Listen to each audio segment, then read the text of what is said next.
चलो दोस्तों, आज हम पढ़ते हैं। एक तो फाइनाइट वर्ब होती है, एक नॉन फाइनाइट वर्ब होती है। क्योंकि वर्ब के दो रूप पाए जाते हैं। वर्ब दो तरह की होती है, एक तो मेन वर्ब और एक हेल्पिंग वर्ब। उसी तरह ये एक तो फाइनाइट वर्ब, एक नॉन फाइनाइट वर्ब। तो ये वर्ब होती क्या है, ये वर्ब से होती क्या है, चलो आज हम इनको जानते हैं। तो पहले हम सबसे पहले इनको जानते हैं। एक नंबर, किसको? Finite verb.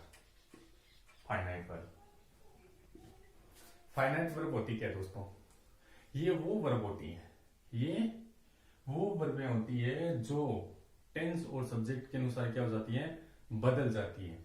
टेंस और सब्जेक्ट के अकॉर्डिंग क्या हो जाती है, चेंज हो जाती है। यानी इनमें चेंज आ जाता है। इनके अकॉर्डिंग टेंस और सब्जेक्ट के अकॉर्डिंग चेंज आता है। कैसे आता है चेंज? फाइनाइट वर्ब में कैसे चेंज आता है, चलो आज हम जानते हैं एग्जाम्पल के द्वारा। जैसे I like to play cricket. I like to play cricket, मुझे क्या खेलना पसंद है, क्रिकेट खेलना पसंद है। ही likes to play cricket. He likes to play cricket. ठीक है, एक एग्जाम्पल और देते हैं। He liked to play cricket in his childhood. अब देखो दोस्तों, तीन एग्जाम्पल हमारे सामने, तीन एग्जाम्पल है, तीन एग्जाम्पल और दो वर्ब है। दो वर्ब, एक तो क्या है लाइक और एक क्या है प्ले। एक तो हमारे पास लाइक है और एक हमारे पास play. I like to play cricket, I like to play cricket, मुझे क्रिकेट खेलना क्या है, पसंद है। He likes to play cricket, वह क्रिकेट खेलना पसंद करता है, वह क्रिकेट खेलना पसंद करता है। He like to play cricket, he like to play cricket in his childhood, वह अपने बचपन में क्रिकेट खेलना पसंद करता था। वह अपने बचपन के अंदर क्या करता था, क्रिकेट खेलना पसंद करता था। जैसे सब्जेक्ट क्या आया, आई आया, तो वर्ब क्या आई, लाइक। जैसे सब्जेक्ट क्या है, ही आई, तो वर्ब चेंज हो गई, क्या हो गई, लाइक्स चेंज हो। किन में वर्ब क्या हो गई, लाइक्स। जैसे सब्जेक्ट ही आया, तो और फिर वर्ब क्या हो गई, लाइक्ड हो गई। क्या हो गई, वर्ब चेंज हो रही है। यानी इन तीनों में कहने का मतलब क्या है, वर्ब चेंज हो रही है। इनमें क्या है, वर्ब चेंज हो रही है, लेकिन कहां तक चेंज हुआ, सिर्फ जैसे सब्जेक्ट आई है तो लाइक हो गया, ही आया तो लाइक्स हो गया, और ही आया तो लाइक्ड हो गया। यानी क्या हो रही है, कहने का मतलब वे वर्ब है जो, वे वर्ब जो टेंस, यानी ये टेंस के अकॉर्डिंग चेंज हो रही है, और ये सब्जेक्ट के अकॉर्डिंग चेंज हो रही है। ये किसके अकॉर्डिंग चेंज हो रही है, दोनों, फर्स्ट वाली और सेकंड वाली सब्जेक्ट के अकॉर्डिंग चेंज हो रही है। लेकिन चेंज किन में आया, प्ले। ये तो हमारी क्या होती है, फाइनाइट वर्ब्स होती है। और सॉरी लाइक में आया चेंज, इसमें क्या होती है, फाइनाइट वर्ब होती है। जैसे सेकंड आया हमारे पास प्ले, क्या आया, प्ले।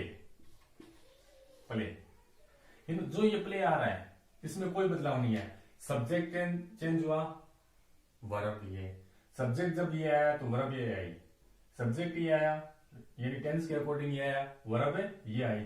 लेकिन ये जो आगे का है, जो आगे का जो है दो सेकंड वर्ब है, वो क्या है, बिल्कुल भी उसमें कोई चेंज नहीं आ रहा है। उसमें बिल्कुल भी कहने का मतलब है कोई चेंज नहीं आ रहा है। ये हमारी क्या, नॉन फाइनाइट वर्ब है। ये तो लाइक तो हमारी फाइनाइट वर्ब है और प्ले हमारी नॉन फाइनाइट वर्ब है। कहने का मतलब है फाइनाइट वर्ब वे वर्ब होती है जिनमें, फाइनाइट वर्ब वे वर्ब होती है जिनमें सब्जेक्ट और टेंस के अनुसार, सब्जेक्ट और टेंस के अनुसार क्या हो जाती है, वर्ब बदल जाती है। क्या होता है, वर्ब बदल। तो अब जानते हैं नॉन फाइनाइट वर्ब्स के बारे में। किसके बारे में, नॉन फाइनाइट वर्ब। कहने का मतलब क्या, नॉन फाइनाइट का मतलब यही होगा कि वे वर्ब जिसका कोई रूप बदलता न हो, वे वर्ब जिसका रूप बदलता न हो। कहने का मतलब एक तो टू के साथ, अगर टू के साथ V1 आता है, क्या टू के साथ V1 आता है, यानी वर्ब की फर्स्ट फॉर्म आती है, तो वो हमारी नॉन फाइनाइट वर्ब है, वो हमारी क्या होती है, नॉन फाइनाइट वर्ब होती है। लेकिन टू के साथ ही फर्स्ट फॉर्म आने वाली नॉन फाइनाइट वर्ब होती है, जरूरी नहीं है। विदाउट टू भी क्या होती है, नॉन फाइनाइट वर्ब्स होती है। विदाउट टू भी क्या होती है, नॉन फाइनाइट वर्ब भी होती है। चलो वो जानते हैं कैसे। ये भी क्या है, नॉन फाइनाइट वर्ब है, ये भी तीन तरह की होती है। नंबर 1 जेरंड, नंबर 2 पार्टिसिपल, और नंबर 3 इनफिनिटिव।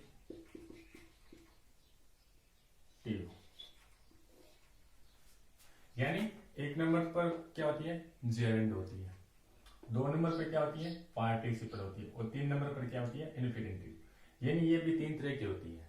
तो उनमें से हम सबसे पहले जानते हैं जेरंड को। किसको जानते हैं, जेरंड को। ये जेरंड होता क्या है, ये जेरंड वर्ब है, वो क्या होती है, उनको जानते हैं। चलो कैसे। Number 1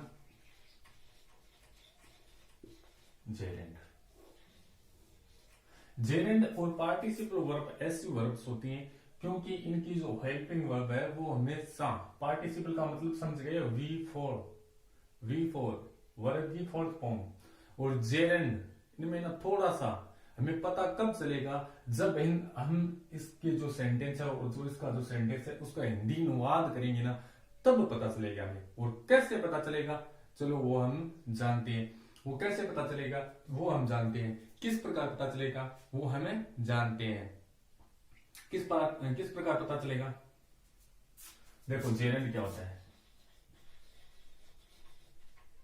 reading book is my hobby. Reading book is my hobby, यानी इसका आपको क्या करना है, हिंदी अनुवाद करेंगे। इसको क्या करेंगे, हम हिंदी अनुवाद करेंगे। Reading book is my hobby, reading book is my hobby, यानी किताबें पढ़ना क्या है, किताबें पढ़ना क्या है, मेरी आदत है। किताबें पढ़ना क्या है, मेरी आदत है। दूसरा, I like reading A novel. देखो दोस्तों, reading book is my hobby, यानी किताबें पढ़ना मेरी क्या है, आदत है। I like reading A novel, मुझे उपन्यास पढ़ना क्या लगता है, अच्छा लगता है। जेरेंड का मतलब होता है हिंदी अनुवाद करने पर, हिंदी अनुवाद करने पर अंत में क्या है, ना नी ने, हिंदी उच्चारण क्या है, ना नी ने आए, तो वहां पर क्या होता है, हमारा ये जेरेंड होता है। वहां पर क्या होता है, हमारा ये जेरेंड होता है। क्या होता है, जेरेंड होता है। ये जो हमारा पार्टिसिपल है ये भी हमारा 3 तरह का होता है। ये भी हमारा 3 तरह का होता है। कौन सा, एक तो प्रेजेंट पार्टिसिपल, दूसरा होता है परफेक्ट पार्टिसिपल, और तीसरा होता है पास्ट पार्टिसिपल। ये भी हमारा 3 तरह का होता है। Number 1 present participle, number 2 perfect participle, number 3 past participle. तो उनमें से हम पहले जानते हैं प्रेजेंट पार्टिसिपल को। किनको जानते हैं, प्रेजेंट पार्टिसिपल होता क्या है, होता क्या है उसको जानते हैं। प्रेजेंट पार्टिसिपल होता क्या है उसको जानते हैं। जैसे रीडिंग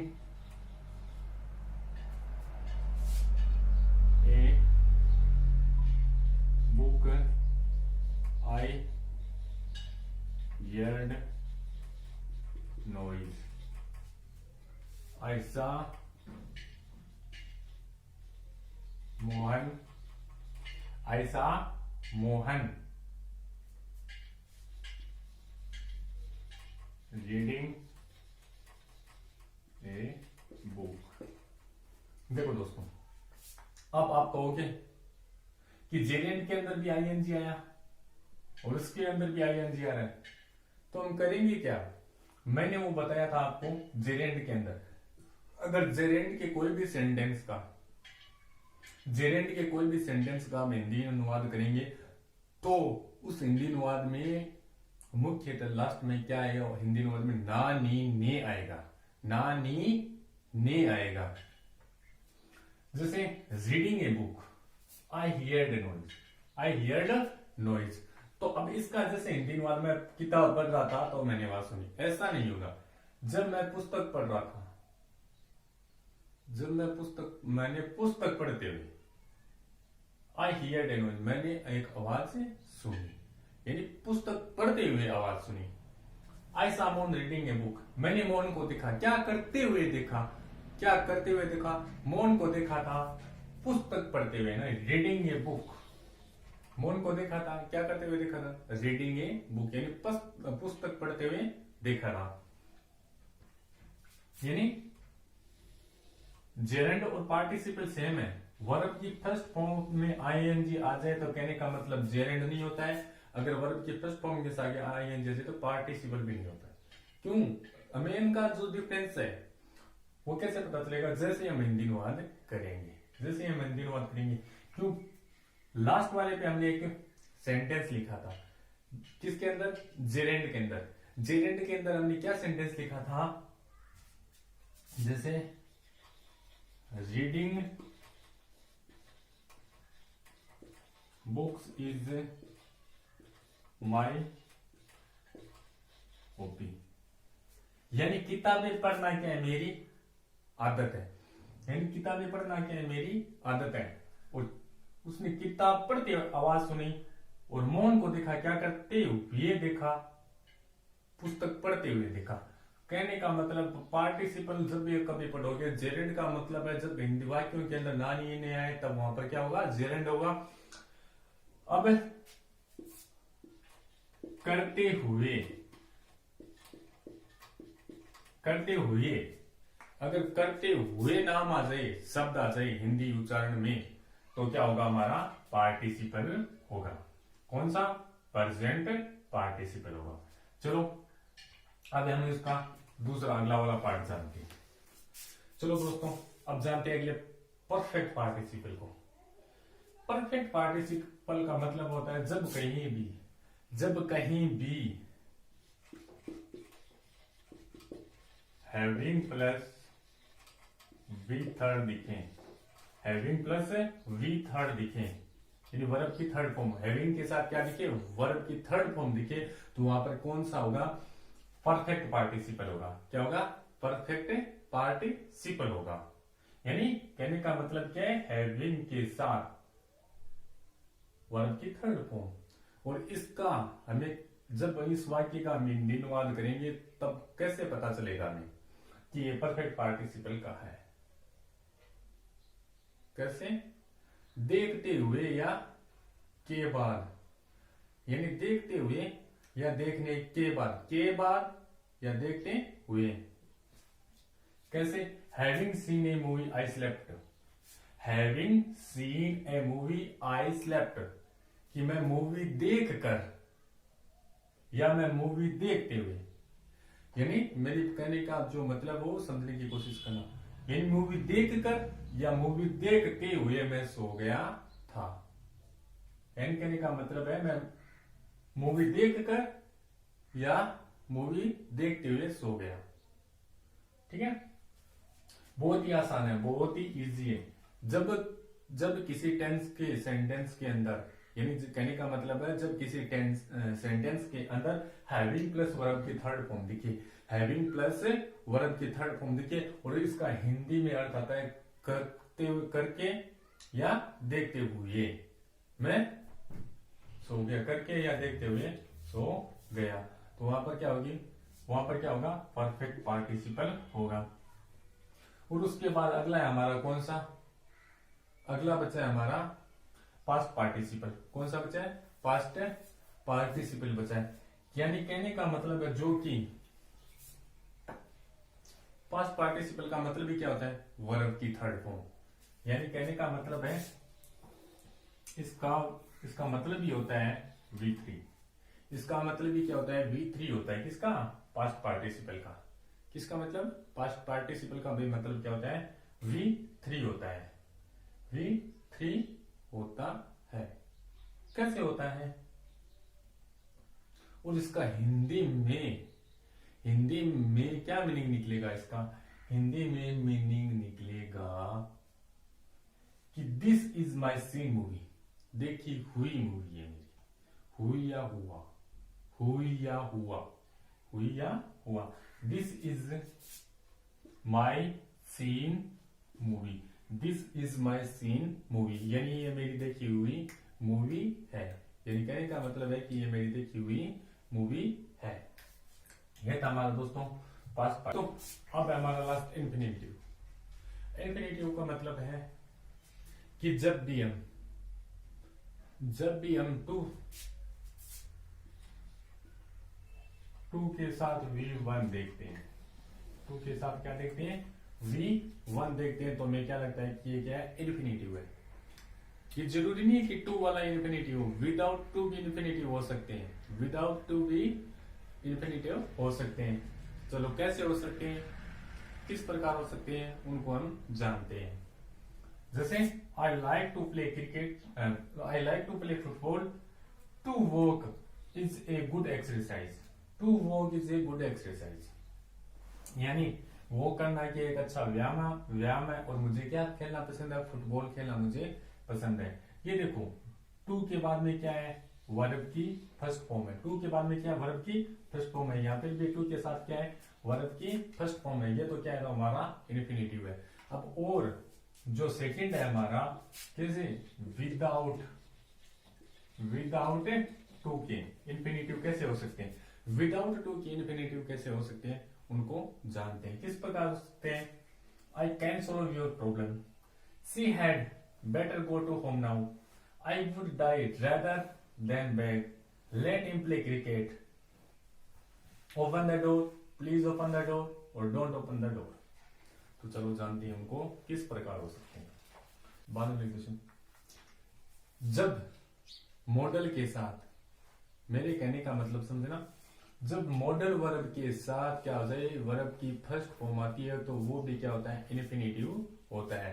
कहने का मतलब समझना, जब मॉडल वर्ब के साथ में वर्ब की फर्स्ट फॉर्म आती है, तो वो भी क्या होता है, हमारा इन्फिनिटिव होता है।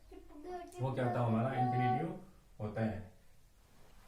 कैसे, नॉन फाइनाइट वर्ब के अंदर, किसके अंदर, नॉन फाइनाइट वर्ब के अंदर। यानी क्योंकि अब हम क्या पढ़ रहे हैं, नॉन फाइनाइट वर्ब्स पढ़ रहे हैं। फाइनाइट वर्ब तो वो होती है जो टेंस और सब्जेक्ट के अनुसार बदल जाती है, लेकिन नॉन फाइनाइट वर्ब क्या होती है, टेंस और सब्जेक्ट के अनुसार बिल्कुल भी नहीं बदलती, वो एज इट इज रहती है। देखो, आई कैन सॉल्व योर प्रॉब्लम, मैं तुम्हारी समस्या का समाधान कर सकता हूं। मैं तुम्हारी, कैन मॉडल है, और मॉडल के बाद में क्या है, सॉल्व, वर्ब की first form. She had better go to home now, अब उसे घर जाना चाहिए, अब उसे घर जाना चाहिए, अच्छा होगा। यानी अब उसे घर चला जाना चाहिए, अच्छा होगा। कहने का मतलब हैड बेटर के साथ भी क्या है, हैड बेटर के बाद में क्या है, हैड बेटर के साथ भी हमेशा क्या आती है, वर्ब की फर्स्ट फॉर्म आती है, तो वो भी हमारे इन्फिनिटिव के अंदर आता है। I would die rather than beg, I would die rather than beg, यानी भीख मांगने से अच्छा है कि मैं मर जाऊंगा। भीख मांगने से तो अच्छा मैं ये चाहूंगा कि मैं मर जाऊं, भीख मांगने से तो अच्छा यही है कि मैं मर जाऊं। तो नहीं, क्या कहने का मतलब, रेदर देन के बाद क्या आई है, वर्ब की फर्स्ट फॉर्म आई है। किनके साथ, मॉडल के साथ भी क्या आई है, वर्ब की फर्स्ट फॉर्म आई है। और लेट वाला तो महसूर है, सबको पता ही है, लेट के साथ हमेशा वर्ब की V1 ही आती है ना। कहने का मतलब वर्ब की फर्स्ट फॉर्म ही आती है। लेट हिम प्ले क्रिकेट, चलो अब उसे क्या खेलने दो, उसे क्रिकेट खेलने दो। और लास्ट में बचा open the door, please open the door, don't open the door. कहने का मतलब प्लीज और काइंडली के जो प्लीज और काइंडली वाले जो वाक्य है वो हमेशा V1 से शुरू होते हैं। हमेशा किससे शुरू होते हैं? V1 से शुरू होते हैं। कहने का मतलब है open the door, please open the door, don't open the door. कृपया दरवाजा खोलो, कृपया दरवाजा खोलो या दरवाजा मत खोलो। यानी प्लीज और काइंडली के साथ भी हमेशा कहने का मतलब प्लीज एंड काइंडली के साथ हमेशा V1 आएगी। तो वो हमारे कौन सी वर्ब होगी? नॉन फाइनाइट वर्ब होगी। शायद अब जान चुके होंगे इन दोनों में क्या अंतर है, क्योंकि फाइनाइट वर्ब और नॉन फाइनाइट वर्ब का ये जो छोटा सा यानी मोटा मोटा जो मैंने समझाने का जो तरीका था वो बताया, लेकिन इनकी और डेप्थ भी है और बहुत डेप्थ है, वो भी हम विस्तार से जानेंगे। धन्यवाद।